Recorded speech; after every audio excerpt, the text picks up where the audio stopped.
Welcome, everyone, to today's showcase webinar for the Advancing Innovation in Adult Education project. My name is Lori Meyer, and I am the Associate Director of Education and Technical Assistance for Manhattan Strategy Group. Today, we are shining a spotlight on the efforts of 5 innovative adult education programs. These 5 programs are the latest cohort to be recognized by the Advancing Innovation Project, which is a 5-year effort to identify and highlight practices in adult education that lead to improved learner outcomes. The project is funded by the U.S. Department of Education's Office of Career, Technical, and Adult Education, or as most of you joining us today know it, OCTAE, and is led by Manhattan Strategy Group in partnership with Abt Associates. We are excited to host this webinar during CTE month, and in honor of all things CTE, our discussion today will focus on the critical role of collaboration between adult education and workforce partners. In addition to our 5 program directors, who I will introduce in just a few moments, we are thrilled to welcome special guests from OCTAE, Cheryl Keenan, Director of the Division of Adult Education and Literacy, and Sharon Miller, Director of the Division of Academic and Technical Education. After some introductory remarks, we will spend the bulk of our time today in a panel discussion with our 5 program directors to learn more about how they have navigated partnerships to enable adult learners to obtain both the academic and occupational skills needed to succeed in college or advance in their careers. And now for a few housekeeping items. I encourage you to open the participant and chat panels by clicking on those icons at the bottom of your screen. Note that all microphones are muted except for panelists. As you hear from our speakers today, we encourage you to put questions in the chat for our panelists. Be sure to select all panelists from the drop-down menu before submitting your questions, and we will do our best to address as many of your questions as time permits. If you have any technical questions, you can use the chat to connect to the host directly.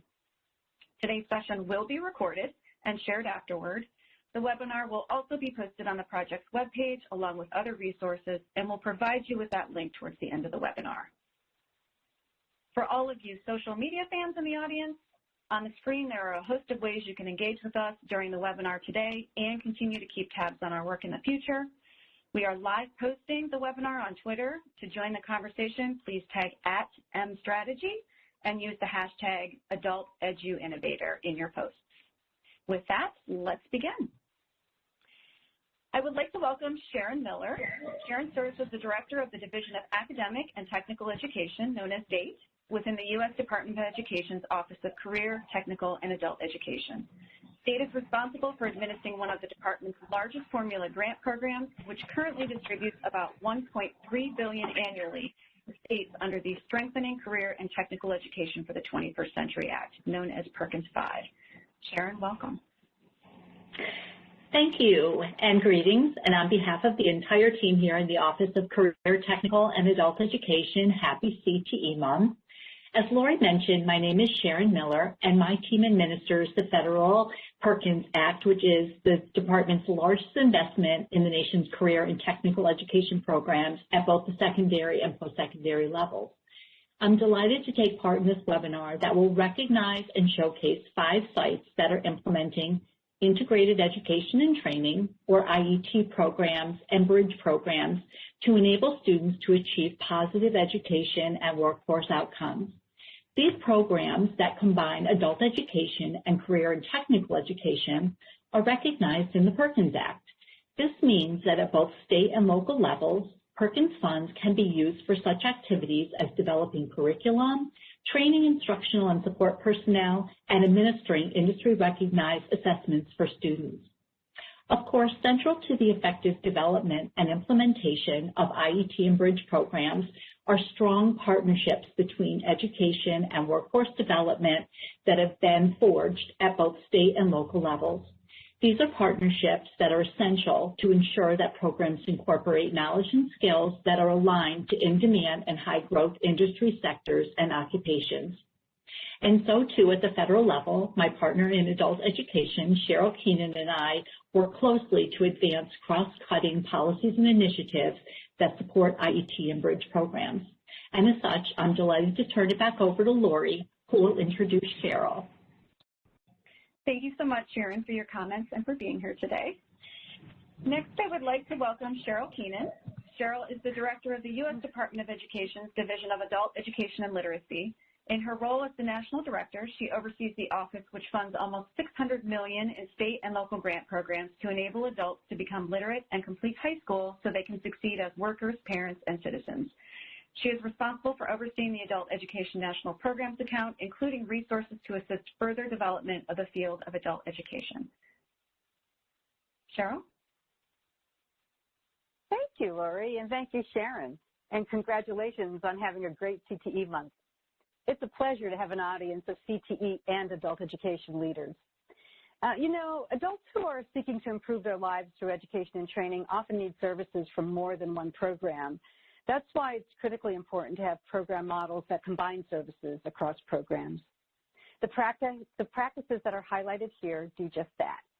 Adult educators increasingly are using bridges, pathways, and integrated education and training models that include services from CTE and workforce programs so that the academic or basic skills are not provided in isolation. Who is a better partner to do that than the CTE, community college, and workforce world?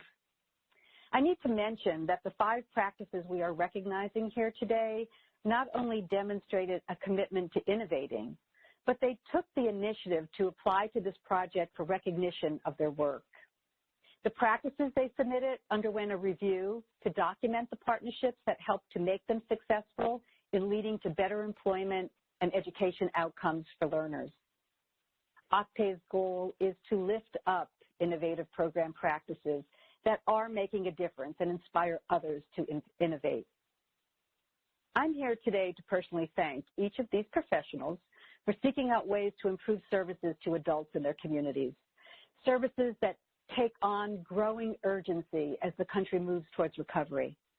So many individuals who already had barriers to employment have been disproportionately affected by the pandemic. Partnerships may be more important now than ever to get people back to work and on a pathway that offers real opportunity. While all of the partners who work with these professionals are not here today, my thank you extends to them as well for contributing to making a difference in the lives of our adult students. We all share a common goal of improving the lives of individuals through believing in the power of education. I look forward to engaging with our panel in more detail about their journeys. Back to you. Thank you, Cheryl, for that welcome and for joining us today. Today, we are going to hear from 5 individuals who are leading efforts to support adult learning in their communities. These programs employ innovative approaches and partnerships that support adults' development of the knowledge, skills, and abilities they need to enroll and be successful in post-secondary education or occupational training, earn short-term credentials, and obtain employment. The programs, which all happen to be part of local school districts, have developed strong partnerships with a range of stakeholders, including community and technical colleges, universities, workforce development providers, and employers. These 5 leaders in the field of adult education join the ranks of 4 programs recognized last fall for innovative practices in secondary credentialing. For this round, we are recognizing 3 bridge programs and 2 integrated education and training, or IET, programs. It is now my pleasure to introduce our panelists who represent the 5 programs. All of us here today on the panel, and for those of you participating, spend our days striving to improve outcomes for learners. So with that in mind, I've asked Nadine, Drew, Jan, Tammy, and Rachel to share a favorite anecdote about how their program has improved the life of one of their students. First up is Nadine Holdhouse from Rochester Adult Literacy at Hawthorne, whose program is being recognized for their Bridges to Careers expansion practice. Nadine, tell us about a memorable student story. Good afternoon. I'm going to tell you about Akimi. She was a single mom with 2 kids who came to Hawthorne to get her GED. While getting her GED, she was encouraged to take some of our college classes, and she was so successful in those classes that really motivated her to continue in our administrative office professional pathway. Once she got into that pathway, she completed her office support certification, and we were able to give her some paid work experience. She now is currently working as a case aid worker for Olmsted County with full-time with benefits, and she's able to support those 2 little kids. It's a great story. Thanks, Nadine, for sharing. Next up is Drew Gammett from Career Pathways South Bay Adult School, which is being recognized for their Career Pathways IET program. Drew, what's one of your favorite anecdotes about how your IET program has helped an adult learner in your community? Thank you, Lori. It's just so great to be here with so many wonderful programs. And I wanted to talk about one of our students, Francisco. And just as a little point of background, one of the big industries in our area is aerospace. So companies like Northrop Grumman, Raytheon, Lockheed Martin, that's one of the biggest industries we have around. Francisco came to us after being injured at work, and he was looking for a change and started taking ESL classes with us. But then we invited him to one of our pathway information sessions, and those are always presented jointly by South Bay Adult School staff and El Camino Community College staff from their Community Advancement and Business Training Center. There he learned that he could get support with the registration process, which can be difficult for some people, and also realized that he could get support in his college classes. Specifically, he took an interest in our machining pathway. He also realized that he needed help with passing the GED, and so we were able to provide him with those GED prep classes, as well as with the testing, because we're also a Pearson VUE testing center. So while taking classes at El Camino, he participated in weekly support labs where our instructors were helping him with his college classes, as well as making sure that he was receiving workforce preparation, working on things like resumes and interviewing skills. Developing all these skills, Francisco was able to find a job. And the important thing I think to note about his success is that success begets success.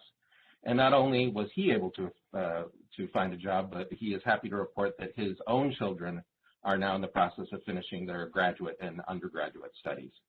A program like this is only possible because of a partnership with El Camino and the team over at their Career Advancement and Business Training Center with their Dean Jose Anaya. And I also just need to put a shout out to our K-12 Board of Education Administration and to my predecessor, Dr. Anthony Toronto. And without him, we wouldn't be here talking with you today. So thank you. Thanks, Drew. It's a great story about how you're connecting the dots for learners. Jan Suding is joining us today from rural North Vernon, Indiana, representing Jennings County Education Center, which is being recognized for their CCMA IET program. Jan, what is a memorable student impact story for you? Good afternoon, everybody. What makes adult ed so remarkable is how quickly we can change someone's life. And that was true for our student Joyce. Joyce dropped out of high school at age 17, and after several years, she finally got the courage to come to our program. And she was thrilled to find out she could not only work on earning her diploma, but she could also do the Certified Clinical Medical Assistant program because it was an IET. On January the 6th, she passed the TASK test. 2 days later, she passed the National Healthcare Association exam, and it was all done in 14 weeks, and she is now employed in a local medical clinic. It's amazing how quickly you can change someone's life. 14 weeks is pretty quick. Thanks, Jan. Tammy Hicks from Great Falls Career and College Readiness Center is joining us today to share more about their Connections 101 bridge practice. Tammy, you're up. Tell us how Connections 101 has had an impact on one of your students. Well, thank you, Lori, and it is an honor to be here with everyone. So my student example is Ben. He was 31 years old when he entered our program, and he was part of our very first Connections 101 group. He did have a high school diploma and some college credits. He was in recovery and actually needed a solid career direction. He learned about the Connections 101 program from the college admission office and thought he would take a chance. Through the career exploration class, the self-assessments, self-discovery, and taking part in his industry connection course, he was able to narrow down a career that aligned to his future goals. We've had Ben speak to every Connections group since he completed the program. He tells them the number one thing that they can do is to suit up and show up and trust the process, that every piece of the Connections program is needed to transition successfully. We truly love Ben. He will actually graduate with his associate's degree from Great Falls College MSU in 3 short months. So great success story. Thanks, Tammy. That's a great story. He's now serving as a mentor. Fantastic. And finally, last but certainly not least, Rachel Ambrose from Pennsylvania Regional Education Program is here to represent Plugged In Virginia, or PIVA. Rachel, what is one of your favorite student impact stories? Thanks, Lori. I'm going to share this story about Tin, who wanted to enroll in the nursing program at our local community college, Thomas Nelson Community College, but she was really nervous about her English skills. She decided to participate in our healthcare boot camp, and there she was able to improve her academic and industry-specific vocabulary. She went on and successfully passed the Certified Nurses Aid course in her licensure exam, and she then went on and now has a job at a local rehab center and is enrolled in the nursing program at our community college. So she is well on her way to the pathway that she originally had identified in healthcare. Thank you, Rachel. So thanks again to Rachel and Tammy and Jan and Drew and Nadine for sharing those inspiring stories. I know we could spend the entire hour and then some hearing about how your efforts are improving the lives of so many adults in your communities. Now let's transition to our roundtable discussion with the programs, which will be led by Cheryl Keenan and Sharon Miller. We will begin with questions from Sharon and Cheryl, and we hope to have time to answer some questions from the chat as well. So as we get ready to start, I'm going to ask the host to move us all to live speaker view. If you're an attendee, as you see us move away from the slides in speaker view, I would love for you to be able to see all of the panelists at once. For optimal viewing, we recommend the grid view. To find out, you'll move your mouse up to the upper right-hand corner of the whiteboard in front of you.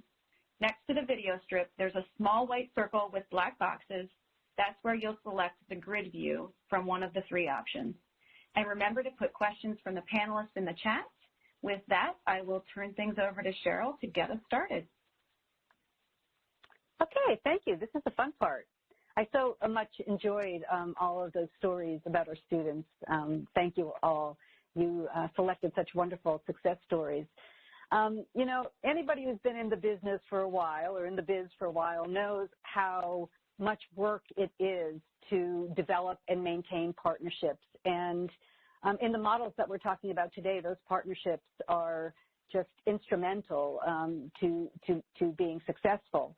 So my first question is about the strategies that you have used to manage your partnerships and to keep your partners committed and engaged.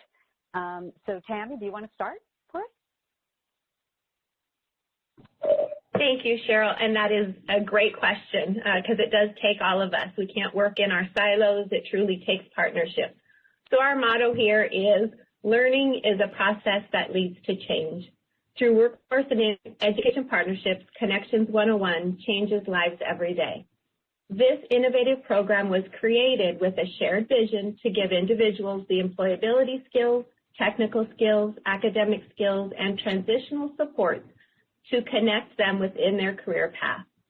Keeping students at the center of what we do truly and focusing on participants' goals and respecting what each involved organization brings to the program is paramount. Instructors and partners work together so students see the relevance of what they are doing in all areas, and this is very important. You know, each organization has its own set of outcomes they're trying to meet. Adult education is tied to WIOA.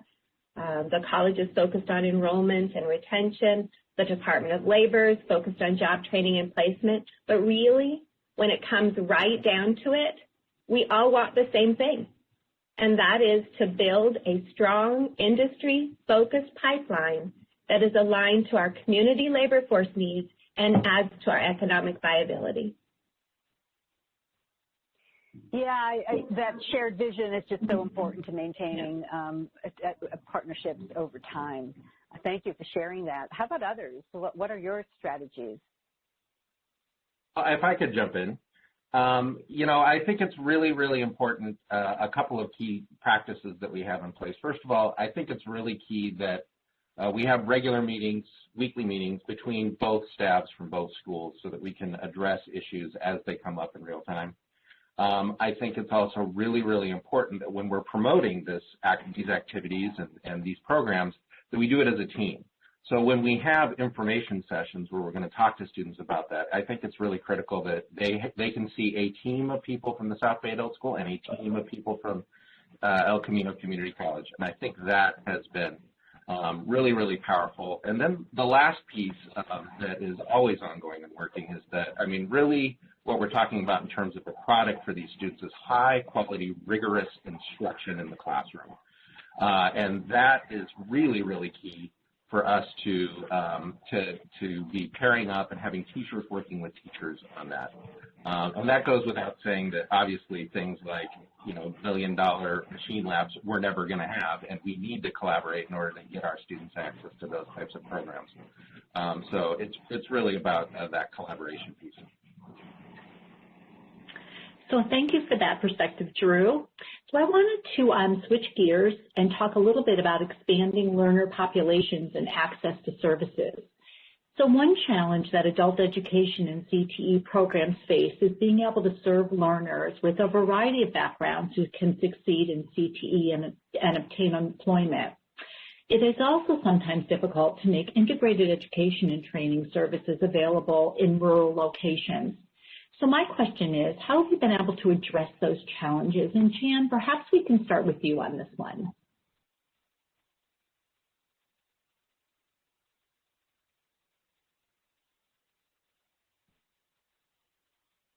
Developing and giving occupational trainings.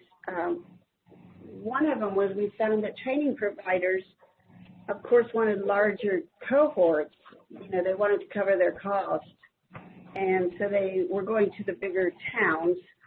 And here in Jennings, a lot of our students here do not have reliable transportation or funds to travel to another county where there may be trainings. And so we analyzed all these barriers and very quickly decided that we needed to come up with some very strategic partnerships. And then if those partnerships were going to be sustainable, we really need to make sure that there were mutual benefits so that there was something in it for everybody, or it wasn't going to last. And we found a very good partner in Vincennes University, a community college here in Indiana. They would provide the certified clinical and medical assistant curriculum, the teacher. They would set up the clinicals. They would set up the certification testing. And what we had to leverage was something as simple as classroom space, free classroom space. And it was just such a simple little idea that it was almost unreal that could really get a training going in a rural area. But it worked. So we leveraged free classroom space. We build the cohort. We find the clients. And that is just a fantastic thing for Vincennes University. They're not located here in North Vernon, but they don't have to do the marketing. We do it. We sell the class. We provide the classroom space. We also partnered very closely with Work One. They also assist in finding clients and sending them to the class. They assist students with barriers and with all kinds of job search activities. And our regional adult ed providers, we have a very unique situation here. We're very close, and we collaborate, and they send their students to our trainings as we send ours to theirs. So we found out strategic partnerships is really where it's at. Jan, thank you for that. And does anyone else want to join in and respond to that question?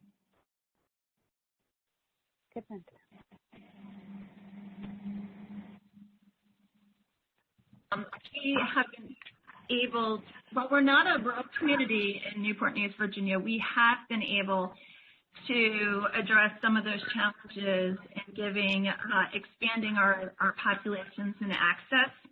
Our PIVA boot camp expands the access to the occupational training and employment to populations that otherwise might not have been enrolled in those training programs. These populations include adults with lower educational attainment, lower income, such as our TANF or ALICE populations, as well as those with disabilities. Our adult ed program has a long-standing history and partnership with Thomas Nelson Community College. The community college had an opportunity to apply for funds that expanded the access of training to students who may have had more barriers and less access than those that they were currently serving. Adult education knew that some students need to develop academic skills and improve digital literacy, as well as personal and professional soft skills before they enter into the community college training. Our thought was, if they can't get through the adult education boot camp, then they probably were not ready to commit to or successfully complete a training program. Each of our boot camps has an industry focus in either healthcare, information technology, or logistics. Once a student has completed our boot camp, they're able to enroll in any of the in-demand training programs at our community college, and it really has become a great model and an even stronger partnership with Thomas Nelson. Great. Thank you for that, Rachel. Shifting now to a little bit having to do with incentives to enroll or for students to continue in post-secondary education and career and technical education. So as many of you know, adult education learners often consider the prospect of enrolling in post-secondary education or training to be very daunting. And a particular concern are the costs and the amount of time it takes to earn a credential. Increasingly, adult education programs are working with their post-secondary partners to develop policies that can facilitate adult education learners' college participation. So what strategies have you found to be effective in supporting adult learners' college participation? And Tammy, maybe we can start this one with you. Great, thank you, Sharon. That's a great question because I'll tell you navigating college and even most public systems can be difficult. We often find duplication in circle of services in assisting those with multiple barriers. Our solution was to work together and build on our already collaborative foundation. Like Jan mentioned, in Great Falls, Montana, we are fortunate that our workforce partners, our education from K through 12, as well as the higher education, we work very closely together. And so we've built on that. The result of that was the Connections 101, and it truly is, it's a holistic framework that front loads instruction and skills and strategies underprepared learners need. You know, this program instills high expectation and accountability in a structured, supportive, and safe learning environment that fosters success. I think engaging in career exploration and assessments that are tied specifically to them is essential. You know, most importantly, helping them develop a different mindset to persist and see themselves as being successful. I got to tell you, that's the magic of the program, because those that come with barriers, they don't even see themselves navigating these systems or coming to college or being successful in that way. You know, building their self-awareness, their self-esteem, work ethics, and technical skills while increasing their academics in specific career paths, it opens up a whole new world for them. Doing all of these things on the college campus is a huge bonus. They are interacting with the instructors, advisors, student activities, and they see firsthand how our organizations partner and how we support each other to cultivate student success. And that is powerful, not just having our students, you know, talk about it and mentoring those that have gone through it, but they truly see our collaborative effort. This gives them confidence and trust in our systems, and it also challenges them to change their previous perceptions and believe and invest in themselves. Want to weigh in on this one? Yes. So we have many developmental and college-level transferable articulation agreements with our Rochester Community and Technical College, and we feel very fortunate to have those. And we feel fortunate to have them because we feel this allows the students to the opportunity to try college in a risk-free, safe environment. They don't have to worry about getting into financial aid issues, which is always a problem if you get into financial aid issues. They get to try these classes, and if they're not successful the first time, then we work with them to find out what was the issue, what barriers did they have that we can try and remove, and then we wrap them back around and we put them back on the pathway. You know, there's so much data out there right now that that shows that if you give high school kids some college credit before they transfer into higher ed, they're way more successful. And we have absolutely proven that this is true with our adult learners too. They never thought they would go to college. They never thought they'd be successful in college. Now they're saying, I can do it. And you guys have been great, and you helped me. I can do it. We're also really lucky in that we are partnered with our community college. We have a transition advisor on site that helps transition our students to college, and that whole system is very difficult to navigate. So we're very fortunate with that.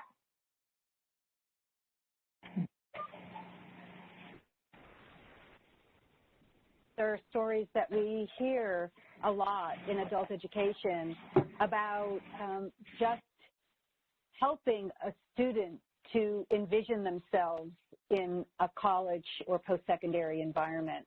And so I really appreciate the fact that as school district programs, you have such strong partnerships with the colleges that you can help the students to see that, and that's so instrumental in their future success. You know, there's a lot of other things that are involved too in supporting learners, and once you get them there, how do you ensure that they complete? How do you ensure that the transition really works? So I know that the staff in your program are working really hard to ease the transitions that students have to make. So maybe we could hear a little bit. Drew, I'll ask you first, because I know you have some really interesting things to say on this subject. But what is your program doing to support learners' completion and their movement to the next step? Yeah, it's tough, and that is one of the pieces that you embrace, that it's going to take some hard work. In collaborating, you know, you're looking at the issues, operational issues, scheduling issues between the two institutions, and overcoming those, and overcoming them in a way that really serves students, because they're at the center of really what we're trying to do. It's also important to make sure that the students, that we have regular students with contact with the students in our lab classes, because those are designed really to provide that specific help, help when they're struggling academically, help and help moving on to the next steps, you know, making sure that those job skills are there, making sure that resumes are there, and making sure that they're feeling supported, making sure that if they get stuck, we have a Cisco pathway. Maybe the student might need math support. We want to make sure that we're there and we're getting that help to students before they reach a point of frustration, because that's always going to happen. The other piece that is just really important to remember is that life happens. Clearly it happens. We're all on a video conference right now rather than doing this in person. And so we actually have someone on staff who's really tasked with helping the students make the transitions once this is all done into other groups, like with the Workforce Investment Board or the American Job Center, or one of those types of organizations. So we have a career planning, placement, and support coordinator who's working with students, who's reaching out to them, and who's going to help them and assist them with those things, or other things, like, for example, struggling with childcare and elder care, struggling with rental assistance or food or access to, you know, food, those types of real issues that are affecting our students right now. It's just so important that we're, you know, we can't provide it, but we can give them access to those resources and just really support those students so that they can continue and finish.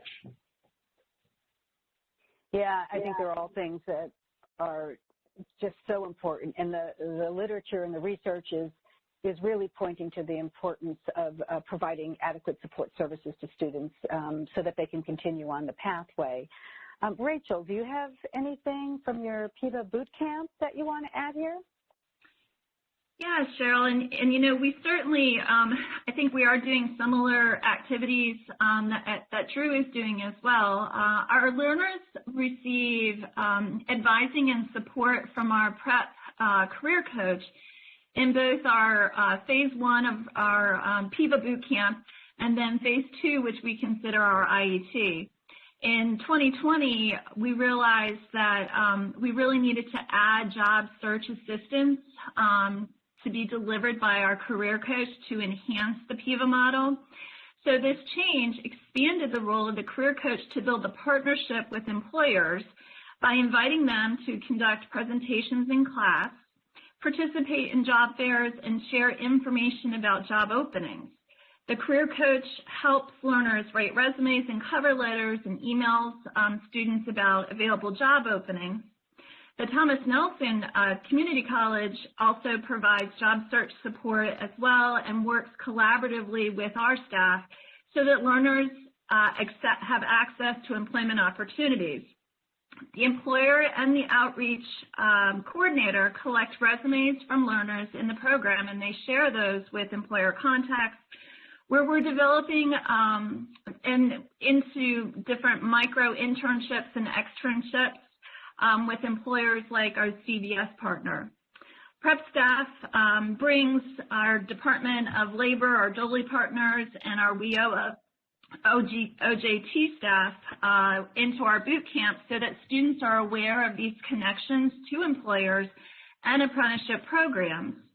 Thomas Nelson staff give presentations during each boot camp to help students set up required student accounts, understand the documents that need to be provided, provide them with important deadlines, and then our career coach provides support to students as they log into those information sessions. They help answer questions. They serve as that liaison between the community college staff and the student. And our career coach monitors the enrollment process for students and intervenes when maybe communication or paperwork or other challenges arise to ensure that the students can start their training on time.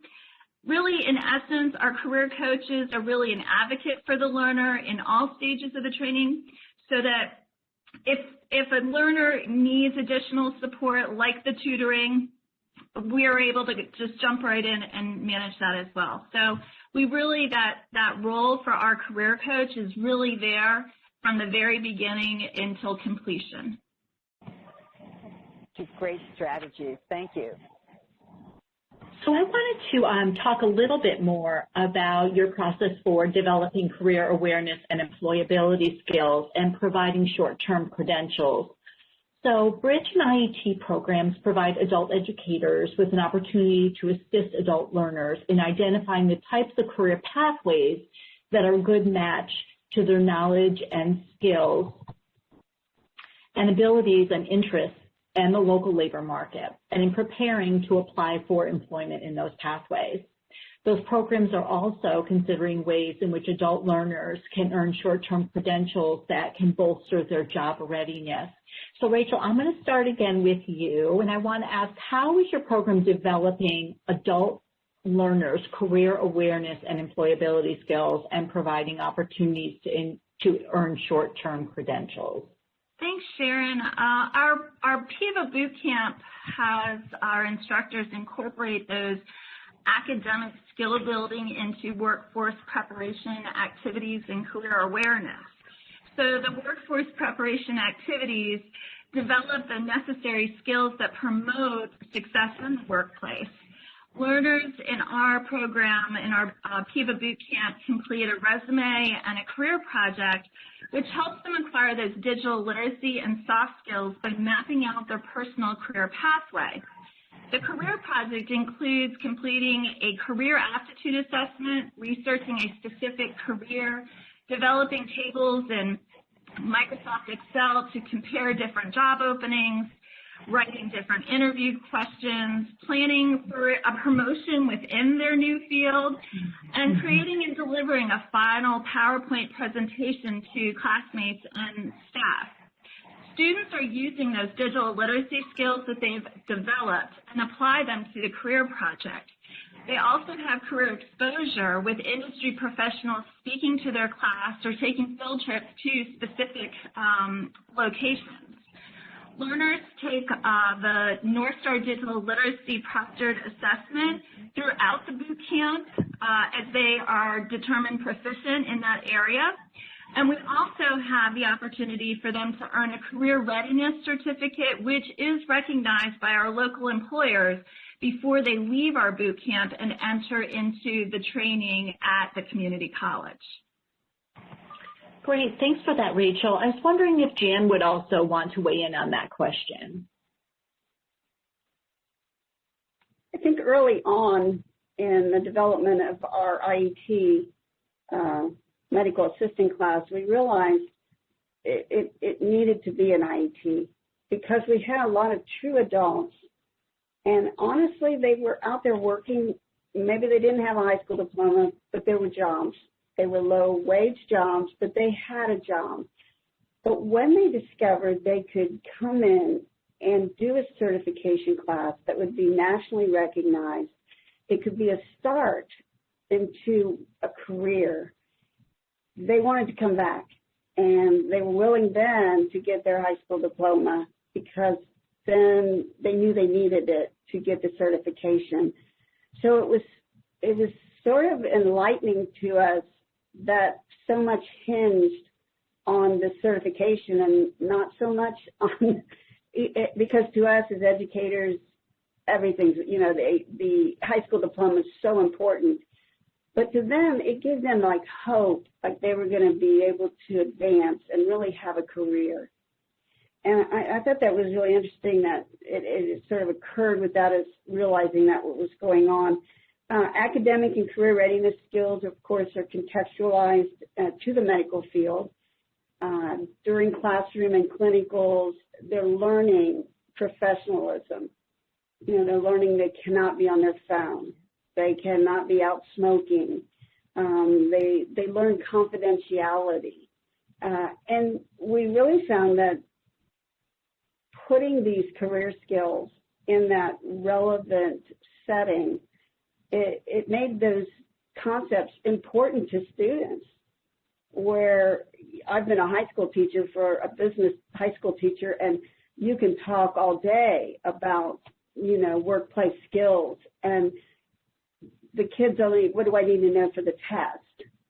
But now we were like getting ready for real life, and they realized I need to know how to handle myself in a more professional way.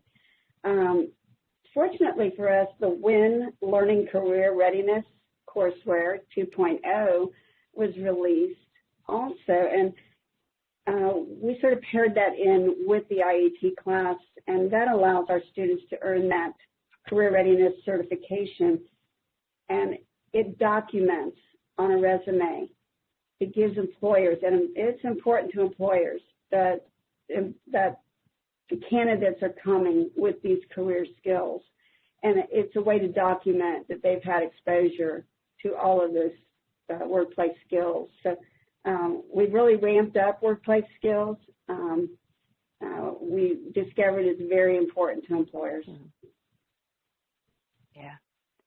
Yeah, great observations. Nadine, I wanted to just jump back to you for a minute because, as we're talking about employers here, I think I understand that your program has an interesting partnership where your employers recognize the credentials that your programs provide. Could you talk just a little bit about that? Sure. We have two major employers that meet regularly with adult ed, our workforce, and our community college, our CTC.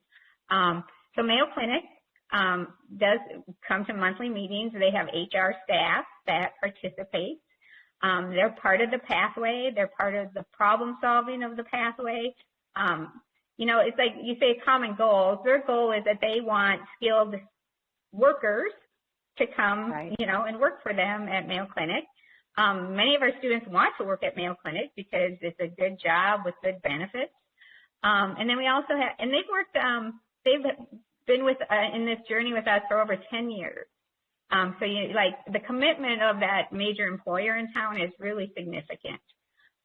They participate in the classes, they do mock interviews, they come to us and say, these are the skills we need, let's develop the program around what skills we're looking for. And then they also guarantee our students interviews. They don't guarantee them a job, but they do guarantee them an interview. Olmsted County came on board, they've probably been with us 5 years, and it's the same thing. If you have HR sitting at the table with you for these major employers, we are moving our students into employment. And they come back and say, yep, these are the soft skills we want. But being part of the classroom and being part of the process and having a voice in the whole process makes them feel like they are helping, they feel invested in the students, but then they also see the good for their company, but they see the good for the community too. So it's not just about siloing their business and what's best for them. It's about what is best for this community. Yeah, and I mean, at the end of the day, it's about work. It's about getting people good jobs with opportunities for advancement. So these pieces are just so critical, critically important.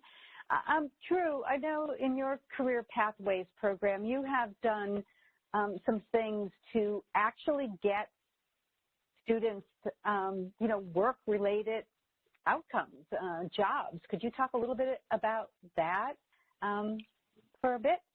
Yeah, again, that's a huge partner piece. Going back to what I had mentioned before, first, the fact that we have a career planning, placement, and support coordinator who can work with whether it's with the group over at El Camino Community College and their staffs, whether it's with the Southway Workforce Investment Board, which is our WIB for our area, our WIO01 group, the AJCC, the American Job Center of California.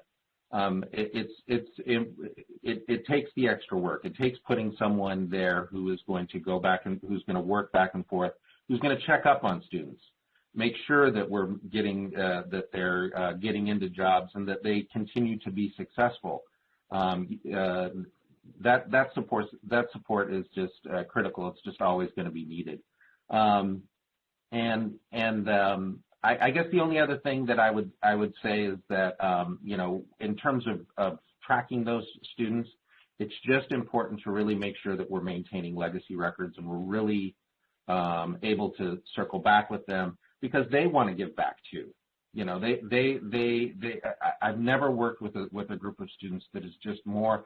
They're so the level of gratitude is just overwhelming, and so. They want to come back and say and give the same message. You can do this. This is well within your reach, and it's really important to kind of create those contacts in that community. You do that in person, but obviously over the course of this pandemic, we found we're going to use social media to do that. Some of those other forums, and it's great to be able to use those for something positive. Well, I'll tell you, you've been great. What an interesting conversation. And just as evidence of that, we have tons of really people wanting more information and have a bunch of questions. So I'm going to turn back to you, Lori, but I want to thank you all for being just such a fantastic panel and for Sharon for joining us and taking her time to talk about the importance of these partnerships. Lori? Thanks, everyone. We have many good questions. And so they fall into some buckets, probably not surprising to anyone on. And so I'll put one out. There are some funding questions, right? Folks have lots of questions about how you're paying for things, how students are paying for things.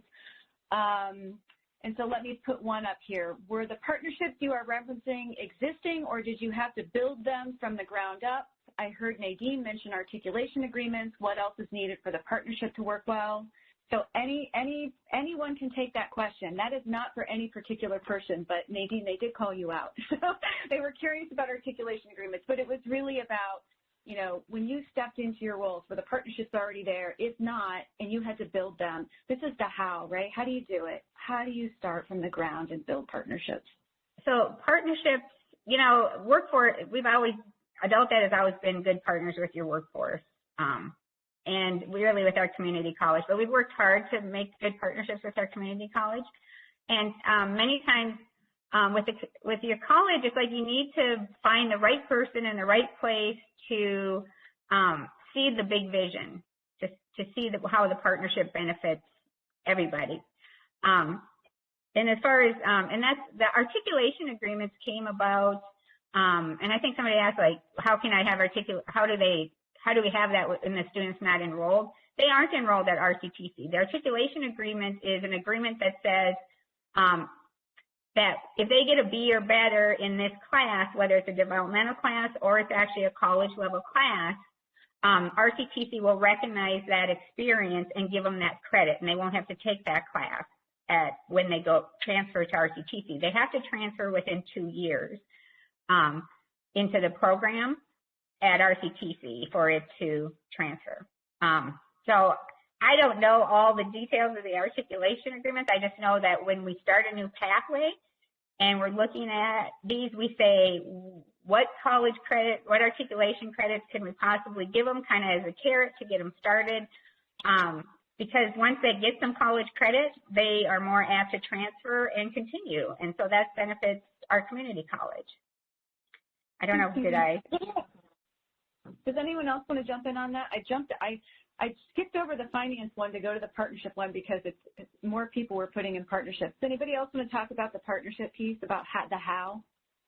So there's a big piece, if I could. There's a big piece in California where we are now operating as a part of a consortia of adult schools in the area that is connected with El Camino Community College.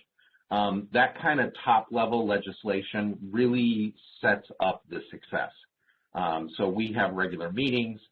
We have some incredible partners in our consortia, and I think it's really important. Yes, there are things that individual schools do, but there are things that happen at a higher legislative level that really engender these kinds of things. And I think that has been something that has been really helpful for us, I would say. Lori, I'll also add, I think it's important when adult ed can maybe demonstrate what we can do that doesn't require the community college tuition funding. So to do a developmental class or to be a tutor support in a workforce class helps the outcomes for community college, right? So if the community college experience for their students is a more positive experience and they have more individuals complete, then that relationship, it's a win-win for adult ed and for the community college, I think. Yeah, Rachel, I would have to definitely agree with you. And having that, Drew, as you said, having that supportive leadership, that's been huge. And I think that like we have just an amazing collaborative mindset and partnership in Great Falls, Montana, and that's continued, to grow. And so because of that, we're always thinking of different things. The college, yes, for having their retention and their completion outcomes to help that. So our adult education instructors actually started teaching quite a few years ago, I want to say back in 2010, their developmental math and writing courses. So we provided the instructor. They did not have to pay that FTE. And our instructors, and it was just part of their schedule, when I would schedule them. And so that was the start of it. And then, again, just expanding that. Connections 101, it's a 14-week commitment. But the results for the students, but not as well as those partners that are part of this, is the students can get up to 6 college credits for free if they're going to continue with higher education. If they're not and they're going into short-term training or an apprenticeship, that's where your workforce partners, like we call the local businesses and say, we have this person, they want to do an electrical apprenticeship. And so, again, it's just working together. We also, part of our Connections 101, again, amazing collaboration with the college, we have a co-enrollment opportunity. So those that do pursue higher education and they've completed the Connections 101, so they can get up to 6 college credits at no cost under Great Falls College's prior learning assessment. So much, Nadine, like your matriculation agreements. But we have a co-enrollment. They can get 50% off of their tuition fees for the next 6 credits. And so there's incentive, which people need incentive, and success builds upon success. These people, when they're done, they're so excited and they're ready for that next step. So that's great, Tammy. It's a good segue. I'll go back to the financial question, and then I'm hoping we have time. There's a pandemic-related question that I think we should close with because it seems very fitting for today, right? So this is a really specific question about funding, but I think you can all probably jump in. And I'm going to read the question. This is from Corey. When discussing adult education students taking post-secondary classes simultaneously while earning their GED, what financial resources have you found to help students pay for those credited classes? And so I think, you know, this is a very specific question, but I think this is one that has come up a lot in the chat is where are the resources coming from, particularly when you're doing things like you mentioned, Tammy. So does anyone want to tackle that question about money and students? Well, I know that in Virginia, our PIVA model, both Department of Education and our community college system came out with a joint letter that basically said that our PIVA model is a recognized career pathway program. And because of that, that means, and that's, you know, as long as it's a recognized career pathway program, then students can be earning their GED and be taking those college level classes at the same time and be eligible potentially for Pell funding to help with those classes. I'll just tell you certainly we use our AFLA funding, but we, you know, for training, we can certainly go to our WIOA Title I partner, you know, so we definitely are braiding the funding depending on, you know, the situation for the student. So, you know, one student, you know, they're coming in, but there's multiple ways of funding, and it does get complicated. But there's different ways and pockets of money to be able to support students in that post-secondary education and training.